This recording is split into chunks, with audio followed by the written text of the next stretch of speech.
comprising of 17 member organizations dedicated to enhancing foundational learning for children across Africa, Asia, and America. PAL network members implement citizen-led assessments, CLAs, and learning intervention programs to boost learning outcomes. In Pakistan, we have ASR Pakistan. In India, we have ASR India, and we are conducting citizen-led assessments across all the other member countries. The PAL network itself acknowledges the significance of global education goals, as outlined in Sustainable Development Goal number 4, emphasizing the necessity for data that can accurately reflect education quality across different regions. Traditional assessments, often developed within the context of the global north, are not happen to adequately address the unique challenges faced by the global south, such as waning levels of parental literacy and universal enrollment. In response to the need for an accessible and cost-effective tool that address all the education challenges of the global south, the PAL network developed the International Common Assessment of Numeracy, ICAN tool in 2019. This particular tool is an easy-to-use, scalable instrument that evaluates foundational numeracy skills in children, aligning with Sustainable Development Goal 4.1.1a and the Global Proficiency Framework. It extends beyond the scope of the typical citizen-led assessments by including number knowledge, questions on geometry, measurement, and data analysis. ICANN's innovative approach earned its recognition at the 2023 World Innovation Summit for Education, the WISE Awards as well. So this particular launch, which is going to be highlighting some main findings from the report, is a collaborative effort developed by the members of the PAL network in South Asia, including ASR India, ASR Bangladesh, ASR Nepal, and ASR Pakistan. It was conducted in our respective regions, and the particular round of ICAN engaged over 5,000 children aged from 5 to 16 from 230 rural communities and reaching out to approximately 3,500 households.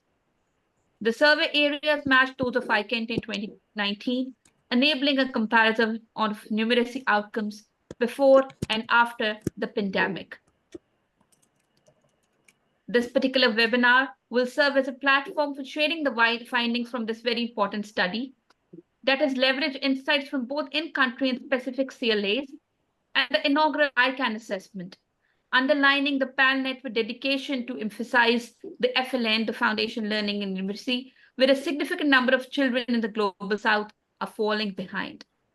To take the discussion forward, I would like to invite my colleague and a very dear friend, Mohammed Usman, a member from the PAL network, to please continue with the presentation and share the main findings of the reports with us.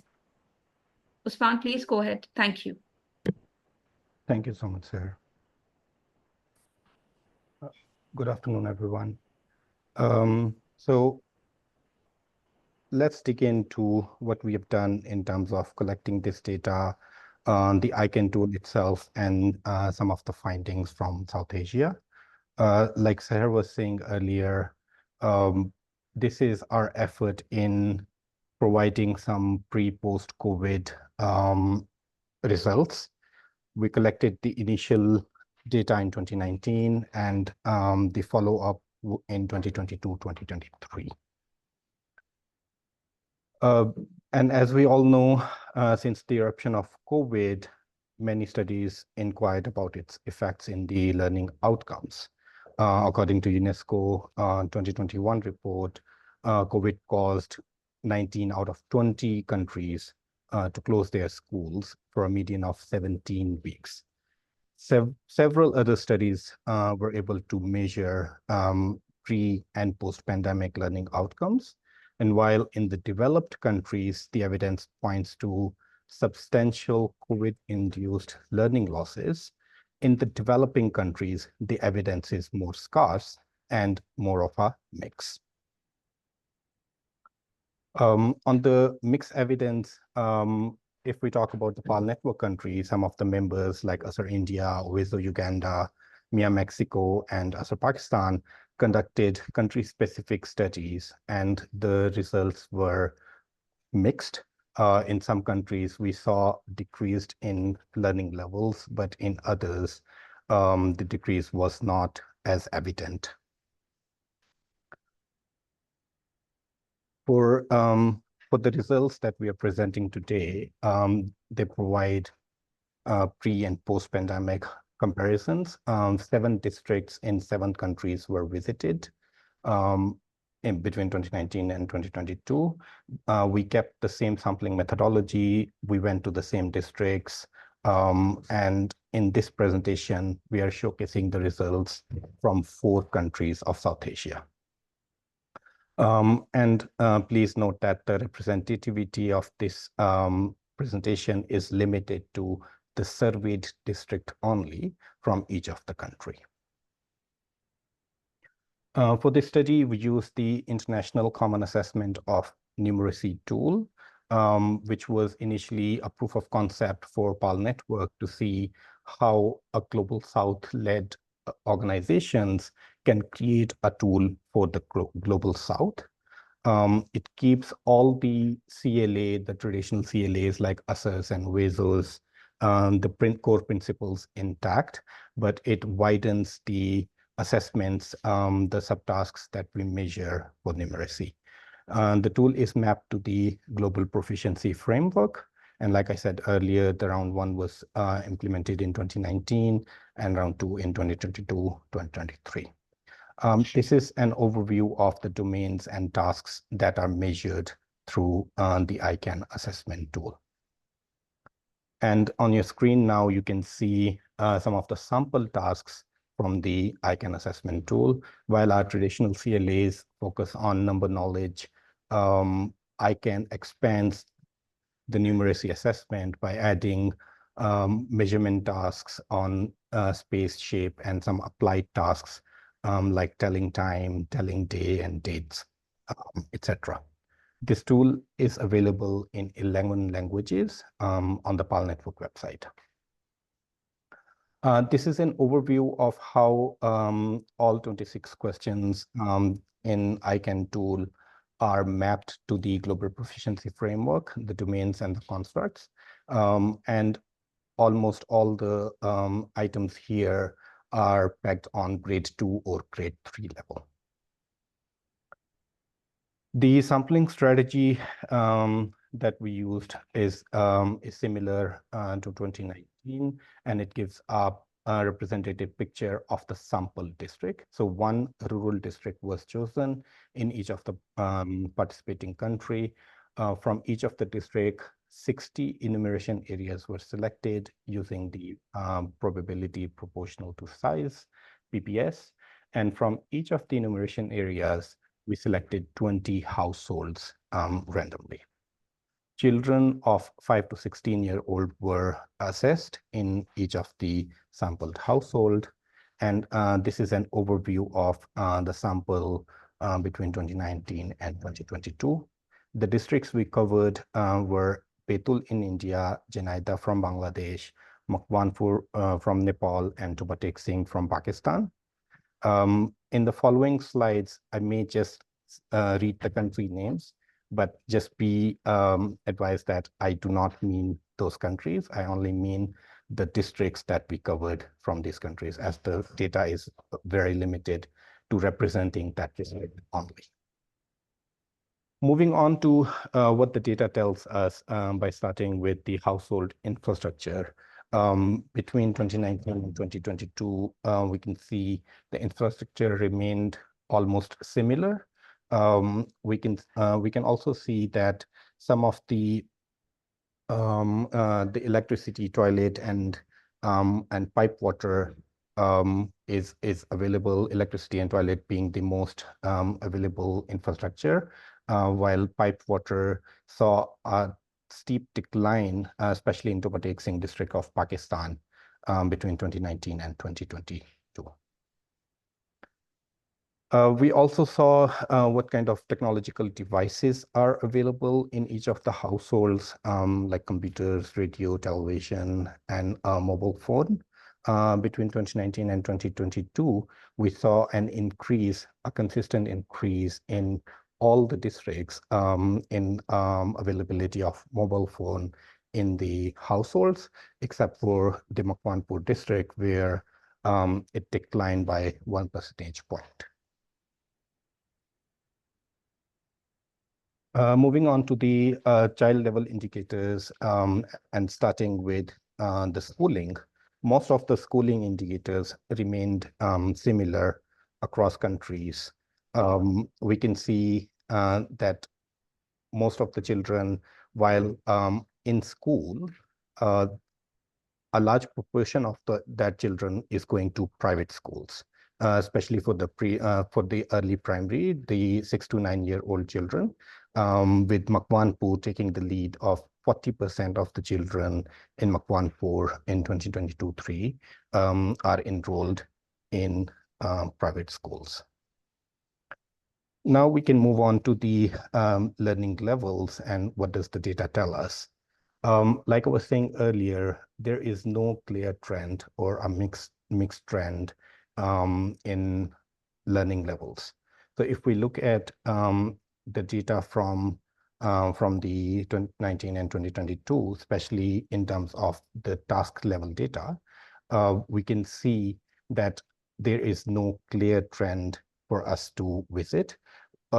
In some countries, or in some districts, we can see a little bit of decline. So, for example, in Jenaida and in Betul, we can see decline, especially for grades 2 and grades 3, while Makwanpur and Toba Singh take a little bit of increase in the learning levels for tasks that are at grade 2 level.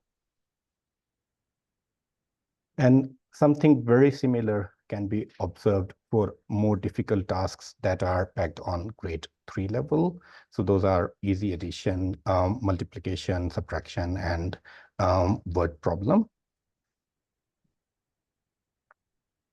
But if we want to see the overall test results, there's a methodology that we used in terms of creating minimum proficiency levels. And these are based on a number of correct answers from all the questions that, all the items that are part of the ICAN tool. We conducted this exercise that's called the policy linking exercise in 2020, which links the ICAN tool to the global proficiency framework. It also sets benchmarks based on expert evaluation, and the thresholds that were defined for grade 2 level task was 17 correct responses out of 26. And for grade 3, 21 correct responses out of 26. There are some alternate measures that exist. We developed some criteria before the GPF was published in 2019 for the first ICAN report. We could also look at percentage correct or IRT scaled scores. But when we looked at the results, even from the alternate measures, the results remained consistent. So going forward, we will be just looking at what the overall test results say in terms of minimum proficiency level that are derived from GPF. The mix results remain consistent even for the overall results when we look at minimum proficiency level for grade 2. We can see in Jenaida and Betul, there's a noticeable decrease in the percentage of children achieving the MPL for grade 2, dropping between 6 and 10 percentage point. But interestingly, this decline does not extend to the higher grades like grade 7 and grade 8. Moving on to minimum proficiency level for grade 3, it has similar conclusions as grade 2. In Jenaida and Betul, there are smaller, like between 2 and 8 percentage point decline. But these are some of the stricter benchmarking that we can observe. Another way how ICAN results can be projected is what we call a learning trajectory. It's a new methodology that has been developed and adopted by research organizations like RISE program or the GEM report, and it visually maps the learning progress over time using the cross-sectional data like ICANs. And these graphical representation, they're depicting children's performance on a specific grade in this case. And the learning trajectories that are illustrated in this slide, they reveal a consistent narrative from the minimum proficiency level that in Janida and Betul, there's a noticeable dip, especially for grades between grades 2 and grades 5. We also looked at how we can disaggregate this data through the gender lens and the trends between boys and girls. And again, there is no significant difference overall. However, you can see in Janida, girls experience more learning losses than boys, especially in grades 2 and 3. Some of the key conclusions that can be derived from the report are as follows. So like I was saying earlier, while limited changes in infrastructures are noted, access to the technological devices like mobile phones has increased. We can also see the enrollment rates remain high and stable across all districts. Learning outcomes, in terms of learning outcomes, there is a mix finding. We can see in some cases there's a decline, in other cases there's an increase. And some of it could be due to the school closures. So there were longer closures in Janida and Betul, whereas in Makwanpur and Tobatek Singh, there were more intermittent and smart lockdowns.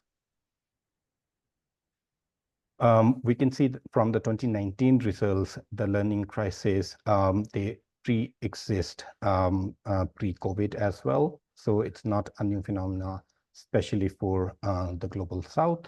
And the pandemic may have aggravated the issue, but what we need to do is look for some systemic changes and recovery policies from each of the countries, the district that participated in this country. I would like to hand it back to Seher, and then we can move forward.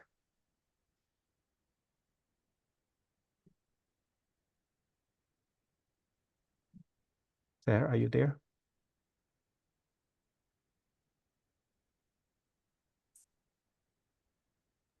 Yes, Usman. Thank you very much for a very comprehensive presentation and taking us through it. Now I would like to move forward with the panel discussion. And I would like to also introduce the moderator for the current discussion, Ms. Bela Raza Jamil, CEO ITA. Bela Raza Jamil and the founder of the Pakistan Learning Festival is a public policy activist and education reform leader.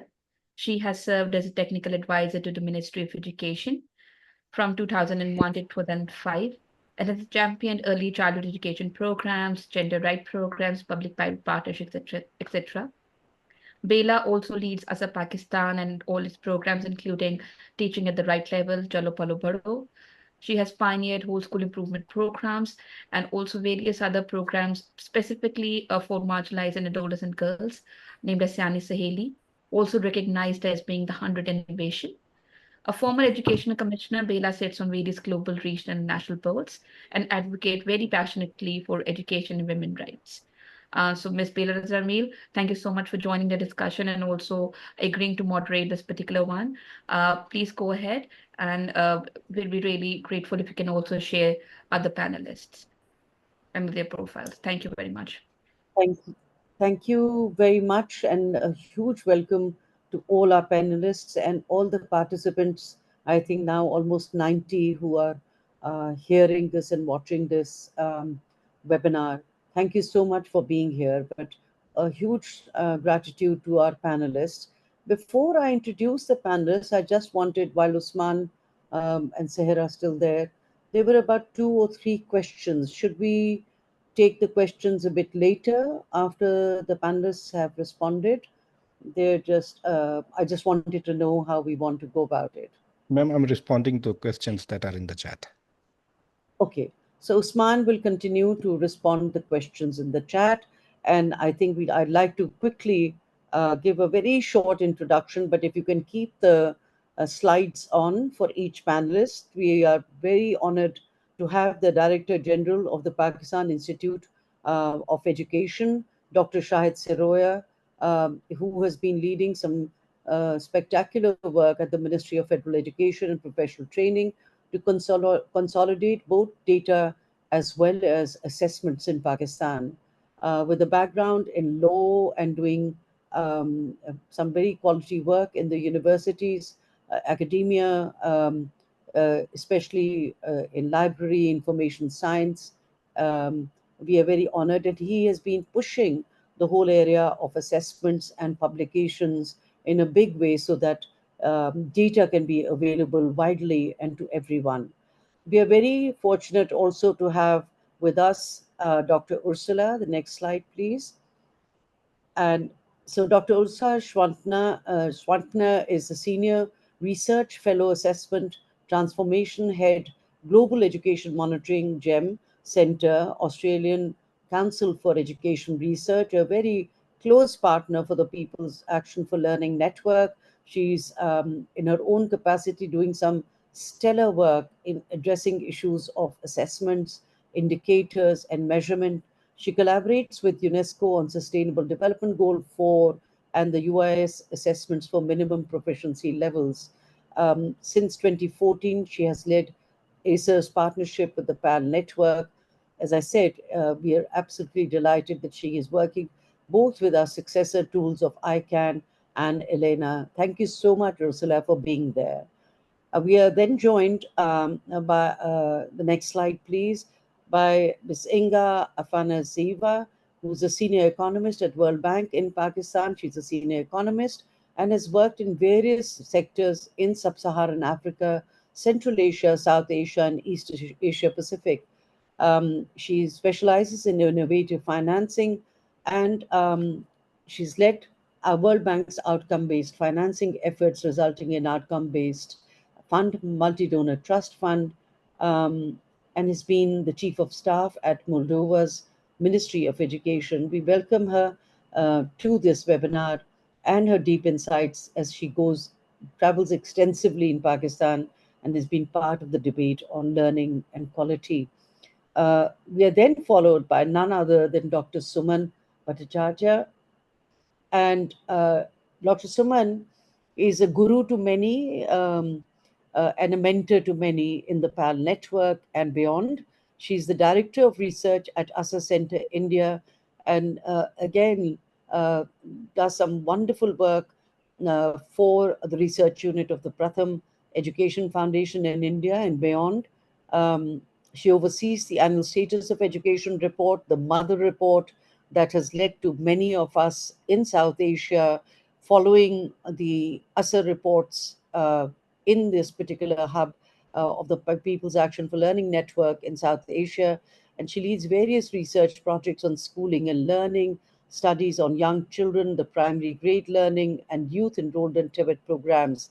And we have had the great pleasure that Suman has worked in many places in Latin America, but also in Pakistan. Welcome, Suman. Really looking forward. And last but not least, we have from Bangladesh, Dr. Sumaira Ehsan, who's the professor of Institute of Education and Research at the University of Dhaka. We're really privileged that she could join us, and she has been she holds a PhD in international education from the University of Massachusetts Amherst and a master's in education evaluation research from the University of Dhaka. Her expertise spans educational assessment, research, teacher development, technology, policy, and inclusive pedagogy, and has worked for many multilateral programs in education. She's also the interim national coordinator for the GPE KICS EMAP hub in Bangladesh. So, welcome to everyone. And we've just heard the story of ICAN as a tool which has expanded beyond the earlier tool that we used to have for ASER, which looked at numbers and operations, to now looking at geometry, measurement, and data display as well. That maps to the global proficiency framework, as Usman had shared earlier. Uh, this is an interesting report from this perspective, that it's looking at the same districts over time, and particularly during COVID. So it gives us, on the one hand, the dimension of what happened to learning with children over COVID period in these four countries in the same districts. And secondly, it certainly is an insight into a new tool which is mapped to the global proficiency framework, as well as aligned to the national curriculum or the provincial curriculum frameworks of the respective countries. But quickly to our panelists, I think it's important that we do not, we get your insights into what has been the experience of organizations who are working in this area. But I'd like to really go to Dr. Ursula first of all, because as we have seen in this entire work, that we want to have from Dr. Ursula a sense of the data insights. So what are most surprising and unexpected findings from the data collected for the ICAN South Asia report, but also what other tools would you suggest, or that are currently in use globally and in the global south, to robustly measure the foundation numeracy similar to ICAN? We know that right now SDG 4 is in the spotlight, and particularly SDG 4.1.1a on lower primary, or what is seen as the foundational learning space. Can ICAN be absorbed in national foundational learning frameworks and tools? And because I'd like to ask a similar question later to Dr. Shahid, but Ursula, over to you. Thank you very much, Baila. Hi and welcome everyone to this webinar, and thanks Sahar and thanks Usman as well for the presentation of the ICAN findings before as well. So for me, ICAN is a really important assessment tool. So it provides evidence on foundational literacy and numeracy, or in this case, numeracy levels of children, no matter if they are enrolled in school or attending school. And that's where it provides really important information at all levels of monitoring educational outcomes. So from a national perspective, it's really important to know where are the foundational learning levels of children, or the numeracy levels at, and what do all our student or our children's population, what is our what is our child population able to do? And that's really the focus of ICAN, as it's undertaken in the household and can reach children that not are enrolled in schools. And from this perspective, it's a really critical data source also for monitoring the progress towards United Nations Sustainable Development Goal for education for all. And Baila, and I think Usman, you've mentioned it before as well, that ICAN really goes beyond the typical scope of citizen-led assessments in this case, by including more information about number knowledge, geometry, measurement, and data analysis. So really to be able to report on these minimum proficiency levels that are important. And since you asked about, the key findings of ICAN and how they are represented, so for me, when I read through the report and what Usman has presented, I thought there were two really important illustrations of the findings. And one for me is really to see the learning trajectories of children. So where you showed this graph of how learning develops from one grade to another. And I think what ICAN really shows, even though it's only representative for one district within a country, it's really great to see how different these learning trajectories are between the grades in the different districts. And I think this would be one result where you could dig a little bit deeper, where we could get a better understanding how this relates to the education system, to the curriculum that's implemented, but also perhaps how does this finding relate to the contexts in which children are learning. And I know ICAN collects some contextual data in this regard as well that were presented initially, but I was wondering whether there is also a relationship between, for example, the infrastructure, the school infrastructure, and the students' learning outcomes. The second highlight in the findings really is for me also the display of the proportion of children reaching the minimum proficiency levels. So it shows where, you know, students in grades 2, 3, how well they achieve the minimum proficiency levels as compared to older students, which typically already have a higher achievement concerning the grade 2 outcomes. But when you then look at grade 3, you can also see that there is a large proportion of students in the higher grades still struggling with learning content that was required a lot earlier on. So I think this also shows that the importance of the foundational skills and to assess them early on to be able to help students improve and to move along these learning trajectories so that they're able to build or to establish these foundational learning outcomes and then to build onto them over time. Thank you. Thank you. Thank you very much. And I would love to go to Dr. Shahid Siroya. Dr. Shahid, are you there? Oh, he's dropped off. So, okay, we'll come back to him when he rejoins and we'll find out. But I think this is a good segue for us to, again, so that we do not forget, is... Yes. Yes. Can you hear? Excuse me.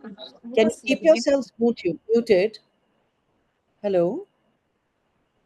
Thank you. Thank you very much.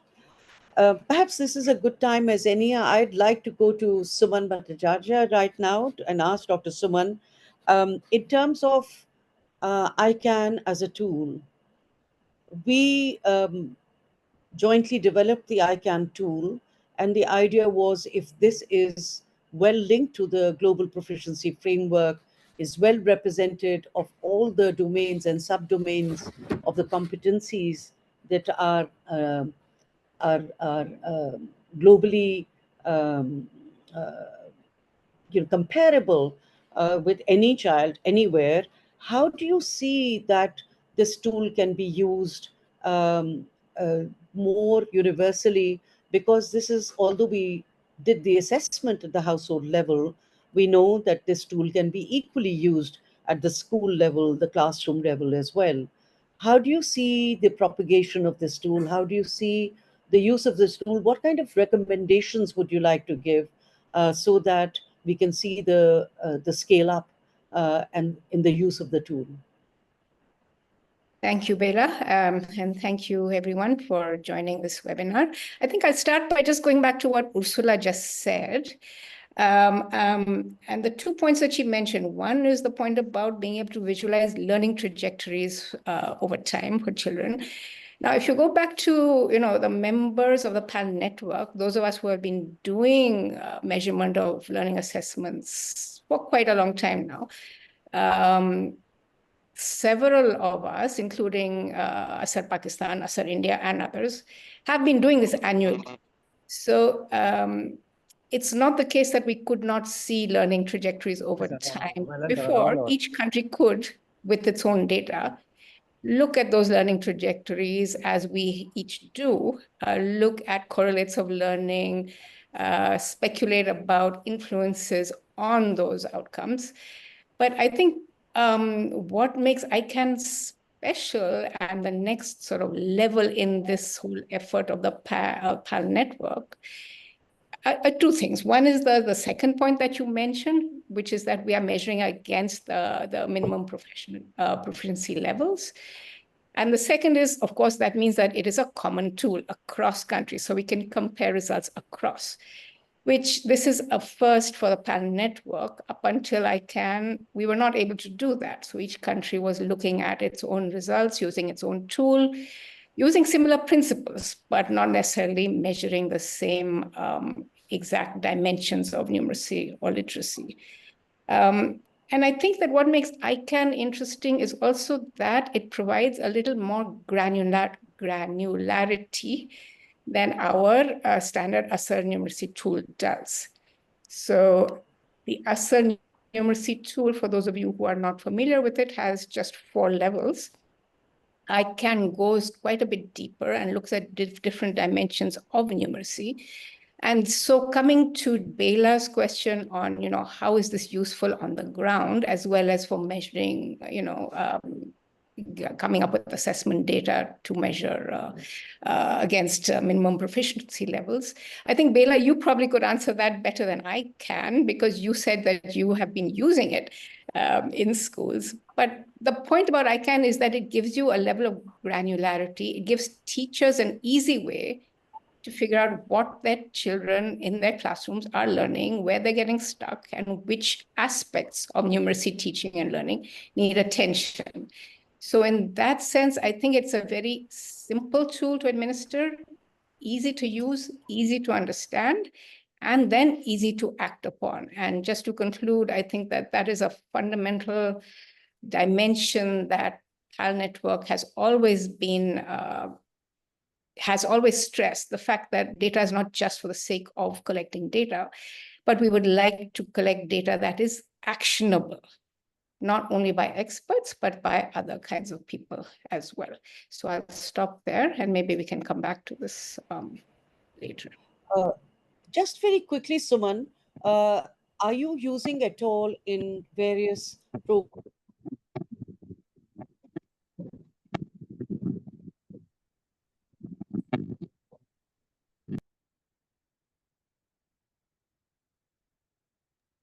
I think Bela is stuck.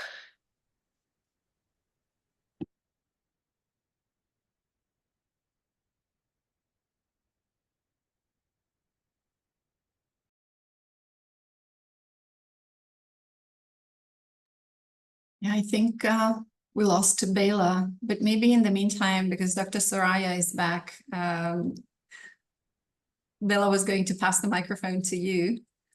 That's a Bela connecting. Thank you, Inga. And yes, in the meanwhile, from Pakistan perspective and from the the national level kind of institution, I'm representing Pakistan Institute of Education, responsible for the national level assessment. So I think it tells the same story. I mean, if you go for the ASER, if you go for the ICAN, if you go for the NAT, National Achievement Test, the learning crisis is there. So that's one thing I think which is common there. Of course, the methodology is different. When you go for the different tool, you can see the variations in the the output and the data you are receiving, and of course the interpretation would be accordingly. So one thing from Pakistani perspective, we've been doing assessment, in school assessment for grade 4 and 8, and this time, the first time, we are moving towards the foundation learning assessment. So foundation learning policy is being approved by the federal government, and the foundation learning assessment will be done by the Pakistan Institute of Education. Regarding the tool, I mean, we are moving towards the national assessment framework, and we are considering, I mean, the Bela and the other organization, we have joined hands, and we brought all the stakeholders together to finalize the national assessment framework, considering all those, I mean, all 3 areas, 4.1.1A, B, and C. And then we'll move towards the assessment, where we'll be able, from Pakistani perspective, we'll be able to report and influence the policymakers on the basis of the evidence. So these are few updates from the Pakistani side, and of course we are also considering the ICAN, and we'll be, discussion would be there in the upcoming workshop. We will be holding jointly with ITA and the other organizations. So so that's from the few updates from Pakistan side. I think Bela is back, and we can continue the discussion. So.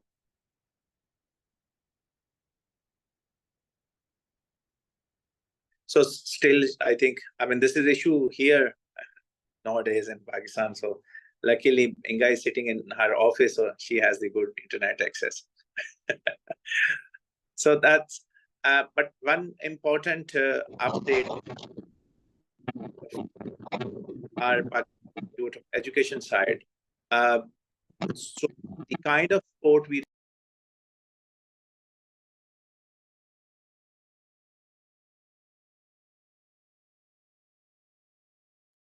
Jacob, your microphone is muted. Sorry. Could you unmute yourself?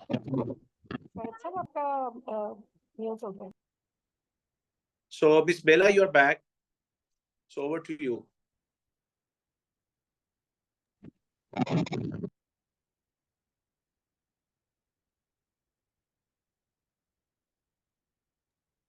I don't think Bella can hear us because her audio is not connected. What? Let me give her a call.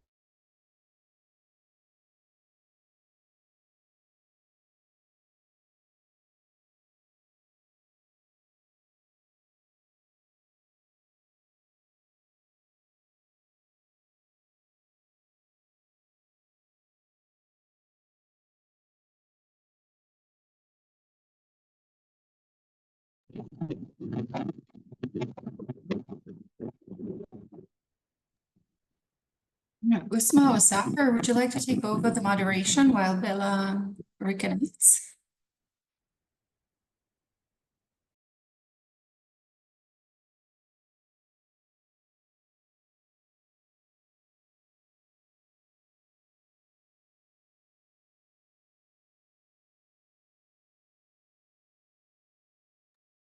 Sorry, I was on a call with her.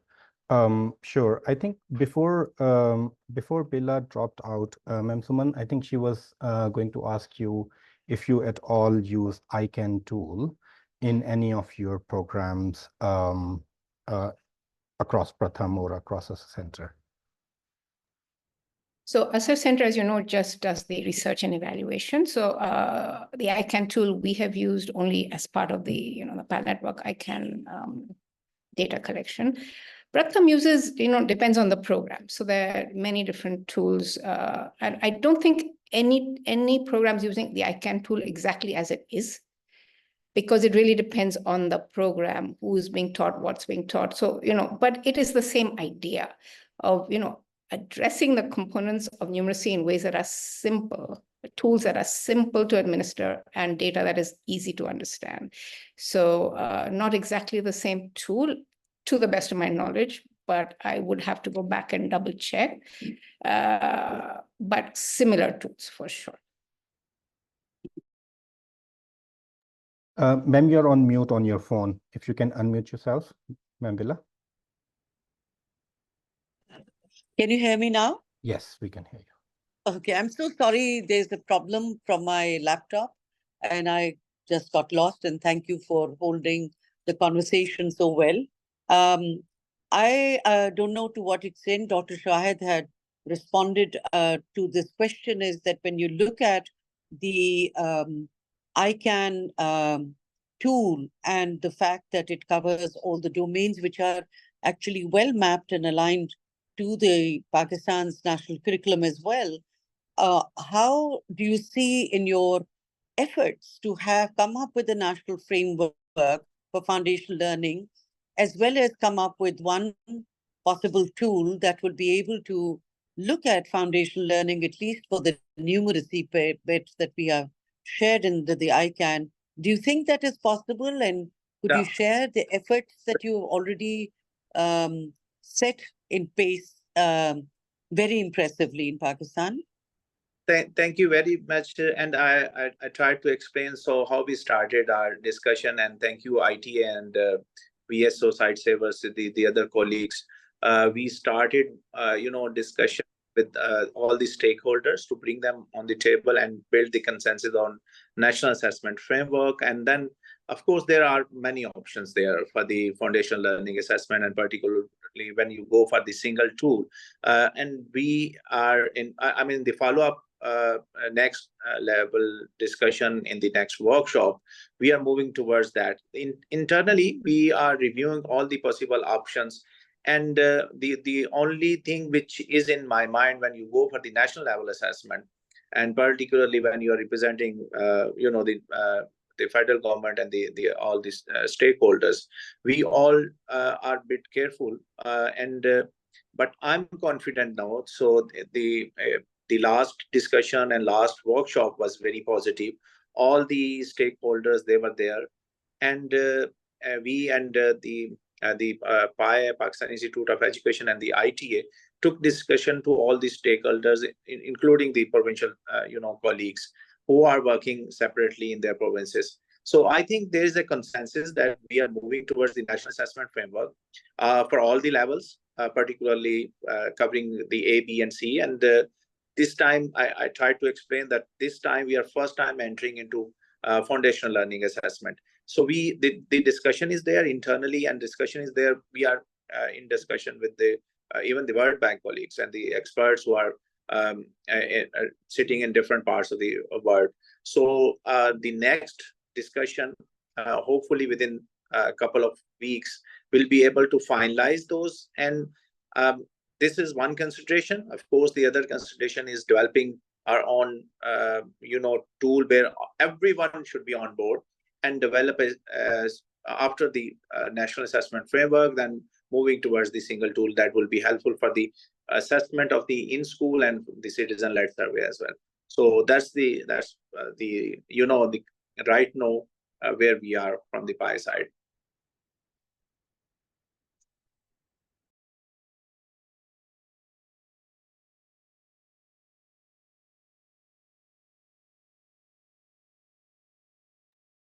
Seems like we have lost Baila again. Sahar, would you be able to help navigating the discussion?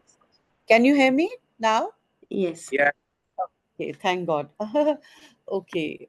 So I think one of the big pieces that has to come, and I just wanted to share that the fact that Shahid Saroya, as somebody who's heading the piece on assessments, data, reporting, etc., there's a conversation that's going on which is healthy. But I think let us not forget, and I wanted to come to Inga on this, is how, and I think Dr. Sumaira too, immediately afterwards, is the whole issue of what can we do and what kind of effective strategies do we have so that we can improve numeracy outcomes in our respective countries, but also the role of teachers.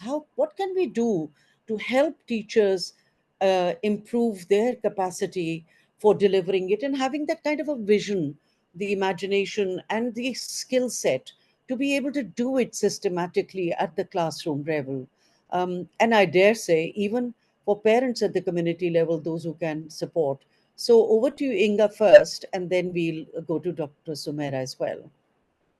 Because we thank can't you, forget Bella. the Yes. Yeah, thank you. And it's a pleasure to be here. And it's a very important question. Let me just say that, first of all, if you look at smart buys that the bank is doing with other development partners, it will tell you that the teacher is the most important tool you have in the education system to improve it. It's the most important person that will come in front of a child in a school and teach them. We've conducted several assessments in Pakistan in particular. We have the global education policy dashboard that we did across the provinces. We have the national achievement test, and then we've conducted teach and coach in the provinces. And one thing comes out clearly, and that is that the existing teacher training and the continuous professional development that we're currently rolling out, at least in Pakistan, consistently is not supporting teachers the way it should. What we see is that teachers that have even undergone a CPD, a continuous professional development training, score lower than the other teachers. The students don't perform necessarily better. Their learning outcomes don't come through. So the learning there is very clear that teachers are not one, prepared on the topic that they teach. They don't display the skills that they need to because we ran the test not only on the children, but also on the teachers. And secondly, they do not meet the criteria that are set or that we measure through tools like Teach and Coach. So what would be effective strategies, like particularly for numeracy, of course, would be to help these teachers bring into the classroom interactive teaching methods. Numeracy is such a science that you need visuals and distributing manipulatives to schools and showing teachers how to use them. That would be one way of doing it. Doing continuous professional development the right way, not just putting teachers in a teacher training of a 3-day or a week in a classroom and then bidding them farewell and hoping for improved learning outcomes, but actually instituting coaching and mentorship for teachers with experts who would handhold them through the most difficult parts of their teaching experience, particularly helping them how to do proper teaching in multi-grade classrooms. This is a challenge for Pakistan. And then also how to focus on kids who are lagging behind and on what techniques there are to help them catch up with the other kids. So that this kind of differential instruction would be something that would be taught, but also help teachers implement in the classrooms if we were to assign them coaches and mentors in this process. And then very important is assessment, like classroom assessment. I think that that is not necessarily done in a proper way and not utilized by the teachers and the schools in best way possible. Like that feedback should be continuous. And Bella, you mentioned parental and community involvement. That's a must. I mean, it starts, and I've mentioned it before, it starts from a simple question asking your kids what they've learned in school that day, even if you don't understand what is being taught, because you do have parents who maybe have not completed their education or so starting with simple display of interest in what the kids have learned that day to actually showing parents some tricks so they can use at home to help kids, and that can be done by the teacher. It will be done at school level, how they can help the teacher progress. And that could also be through even not at school level, but systematized, like bigger level through messages on their phone and, encouraging parents to give the kids a numeracy assignment and see if they can solve it and give the parent the solution and empower in this way both the parent and the child. So I'll stop here. Thank you. And I think I'd like to carry it over with Dr. Sumaira Ehsan also, who's looking at aspects of professional development. But in all this, the two aspects that we are looking at, the learning trajectories, looking at COVID period or other emergencies where there's disruptions, and a tool like ICAN in these different contexts, how do you see us collaborating both for assessments in the region, for assessments as well as the learning improvements, particularly at the lower primary level? Because that's what we're seeing in every country, that no one is looking at education and learning seriously at the lower primary level.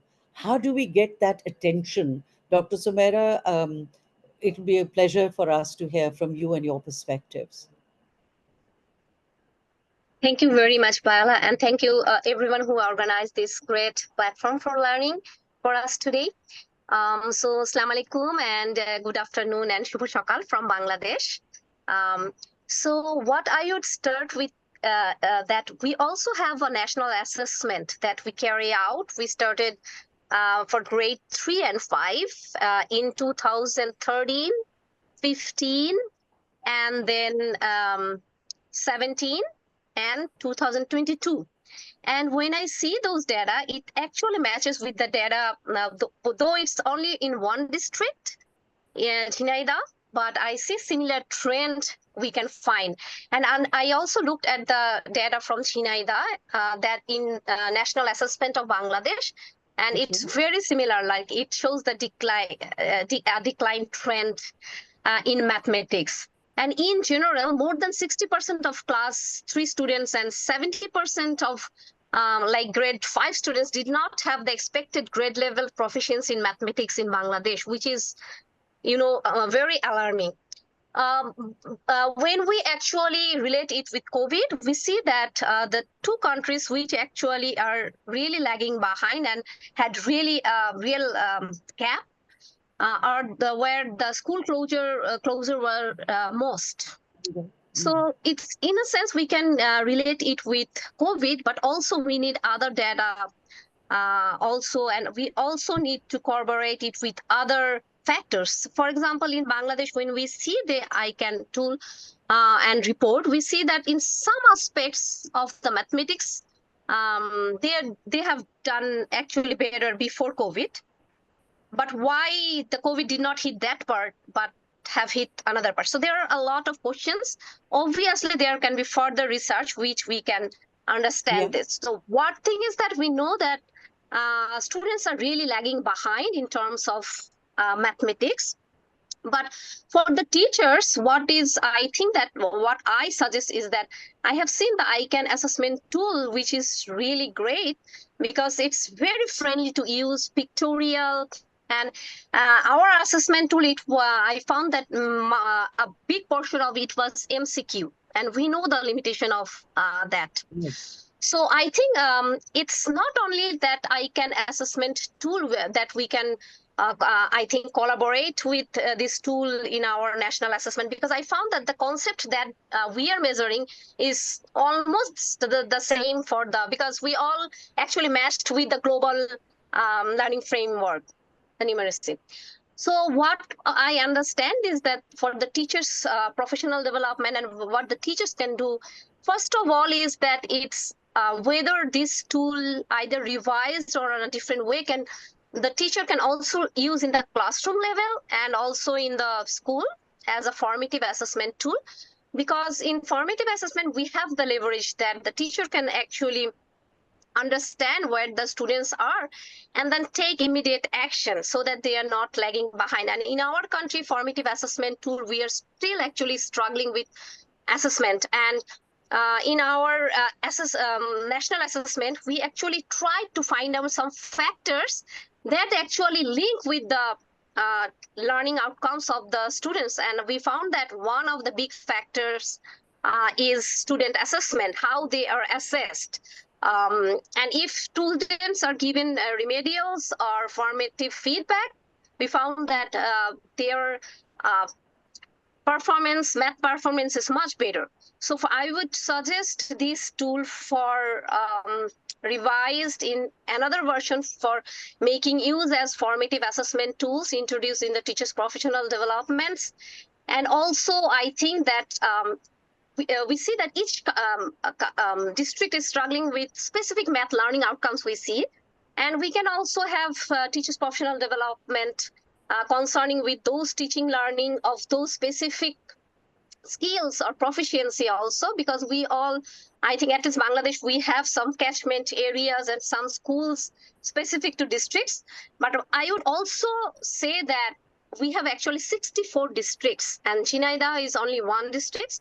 So for making policy recommendations, obviously we will need more data. but obviously it gives some very insightful information.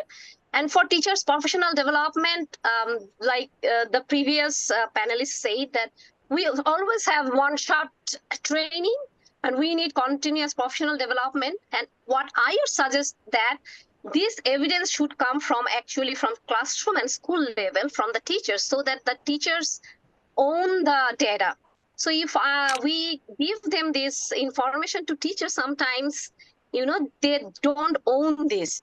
But maybe we can equip the teachers in the classrooms, in the schools, in a more school-based manner, so that they themselves can have this data. They can collect that data and utilize those data, and they can actually come up with different very useful small techniques of math teaching, and then they can try to scale up in the country, within the districts, and also in other countries if it is possible. So I think I would propose like these tools for more formative assessment, and also so that the teachers have their ownership, maybe with university researchers, they can collaborate, but the teachers need to come up with their own research and then use those data for their own professional development and school improvement. Thank you. Thank you so much. Thank you so much, Dr. Sumaira. You've hit on several aspects that we were trying to address. We know from Ursula's first point was, there are other relationships which we need to look at other than gender. There are things between the relationship of infrastructure and learning levels, etc. As you also pointed out, that the granularity of the data, pushes us to look at other areas which may need attention as well. And what Inga has mentioned also, many initiatives that are underway in countries, and I'm sure in each of the countries, for professional development, for looking at assessments in different way. And what would be nice is to hear, I think Shahid Saroya Saab had mentioned earlier that he's dropped off, but maybe all four of you, we can have a round on three things. One is, how do we see this tool being used more frequently and more appropriately across the country? So we, as Dr. Sumaira said, this is only one district. How do you, to make it really comparable, we want to see it at scale. And that would really help the SDG 4 and lower primary as well.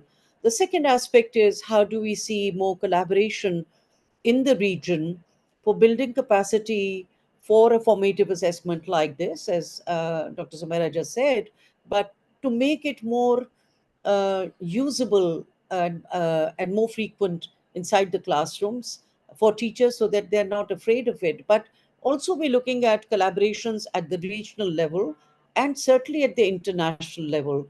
And perhaps we can start with Ursula now, and then go to Inga, Suman, and then Sumaira, just for your last few comments. So on all these matters, because I think it is important. You may have a tool, the tool begins to look nice, and it's sort of looking at as a very useful kind tool, which is covering all the domains. Now what? How do we go from here in those areas that you all are working in, but so that the South Asia community, a sub-region which has got large population with large challenges on learning and also access, but access which is linked to learning again, which equals equity. How do we move forward on this? What can you help us with? How do we keep this conversation going beyond this webinar today? Ursula. Thank you, Baila. These are really important questions, and I'm not sure whether I have a real response to that, but I really want to re-emphasize the importance of common assessment tools like ICAN, because ICAN, it's really versatile, as we heard, as Suman has mentioned. It's really easy to use and to understand and to act upon. So there are three really essential things. And also, we have heard that we can use ICAN at the classroom level to identify where students are at and really, implement actions in the direct teaching and learning to improve foundational numeracy skills of students. But we can also use it at the regional level to make comparisons, as that are shown in the current ICAN report, over time as well, and the learning trajectories that you have showed.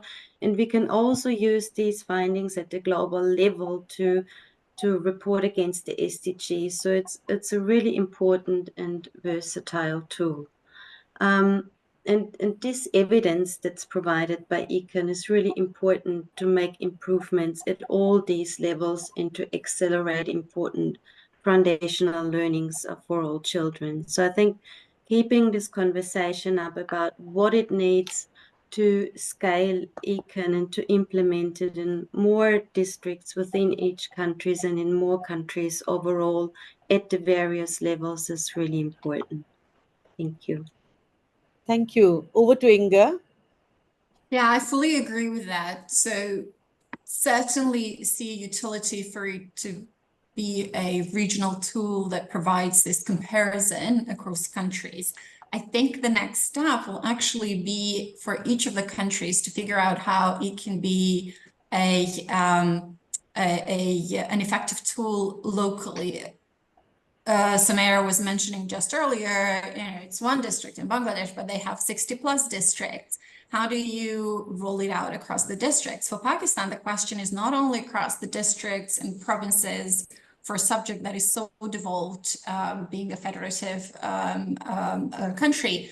It's also about the diversity of schools, from public to private to unregistered private schools, in which we have very little visibility in. So if we are to say that here's the tool and its results are representative of the country, like each of the countries, and I can already tell between Pakistan and Bangladesh, a lot of work will have to be done locally for the tool to be an accurate and trustworthy before it can contribute to the regional measurement. And then for Pakistan in particular, just a quick note, as you know, Bella, we've been working with the provinces on the foundational literacy and numeracy policies, and we've developed them for all the provinces, and we're waiting for them to be notified. But as part of those FLN policies, assessment plays an important role, and Dr. Soraya, who I don't know if he's still here, Pakistan Institute for Education is working closely with the provinces on bringing those assessments and having an ICAN at provincial level where you have way more disaggregation of data than you do in the national achievement test. I think that would be wonderful. But again, a lot to be sorted out, at least at country level. So thank you, Inga. We'll be sharing all of that with you.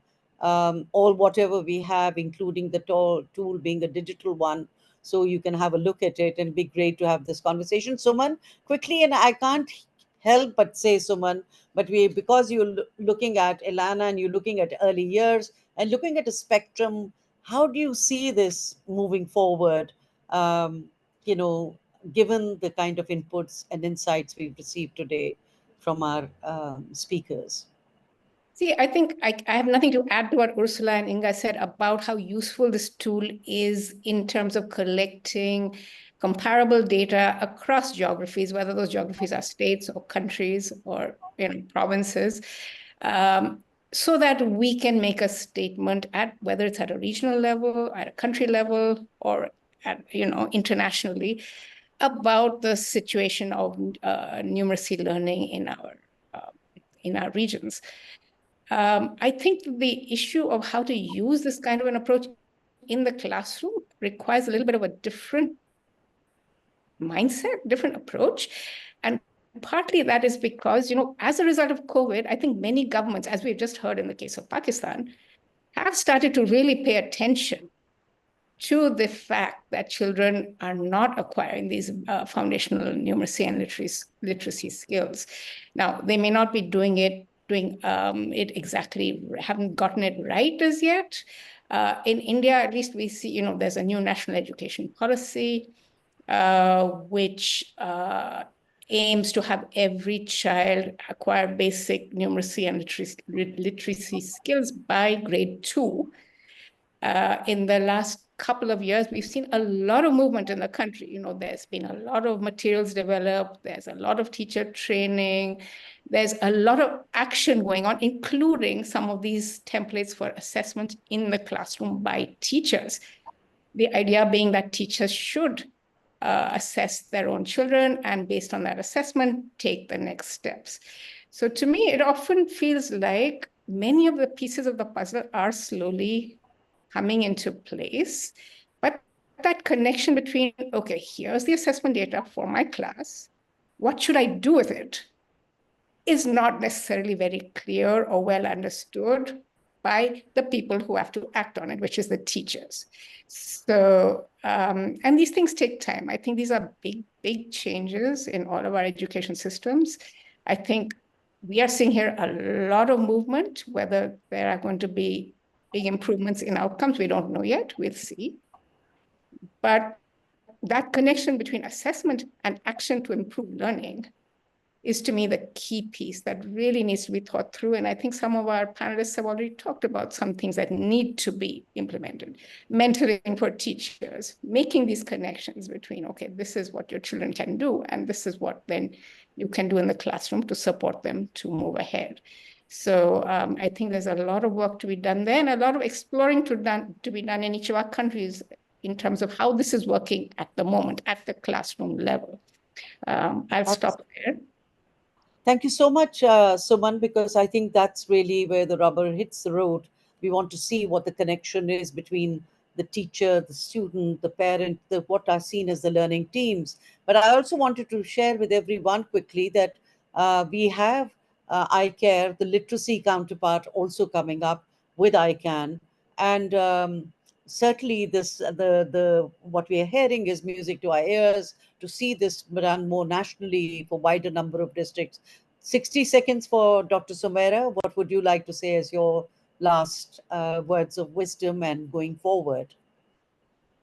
Okay, so at first, I think that I can also have scope for improving or adding more data like school level and teacher level data so that we can actually not see what is happening or what is the status of learning, but also we can relate the factors why it is like that. This is one thing. Another thing is, I think when we think how we can use that, one thing is that there should be, because it just gives us data, but how can we use that? If we see that we are lagging here and we are doing better in that perspective, but how can we, why it's like that? And so for that, I think there needs to be collected more data. Another thing is that if we try to use it in school and classroom level, there should be a feedback mechanism that we can develop. For example, okay, so most of those children did not achieve this part. So what the teachers can do. So this part can be inbuilt. So it's not only assessment, but also becomes a tool for action. Lastly, I would say that I always think that mathematics learning does not only happen in school, it's everywhere. So I think like in our home, every time the parents talk about money and calculation and everything, they count things and the clothes we bring. So these things we need to bring also in the research and see how we can use this in curricular perspective and so on. Thank you.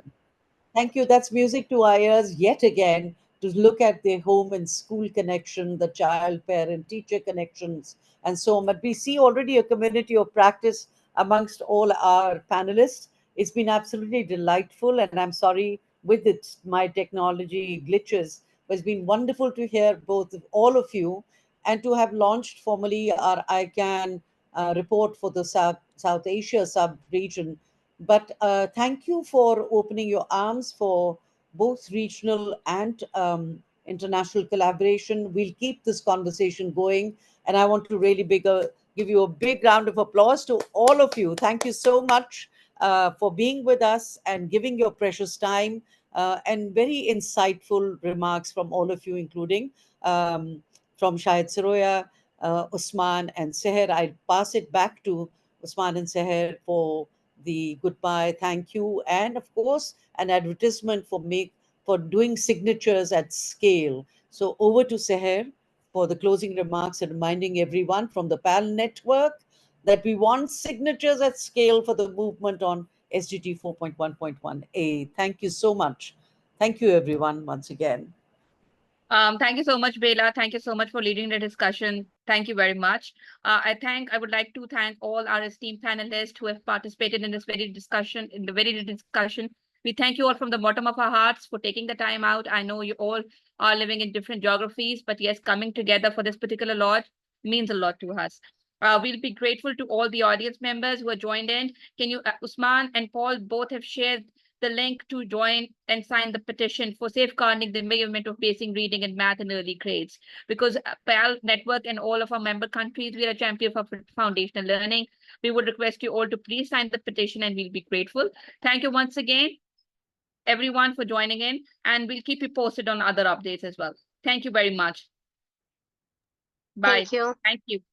Thank you, everyone. Thank you. Goodbye. Thank you. Bye-bye. Thank you. Bye. Thank you. Bye-bye.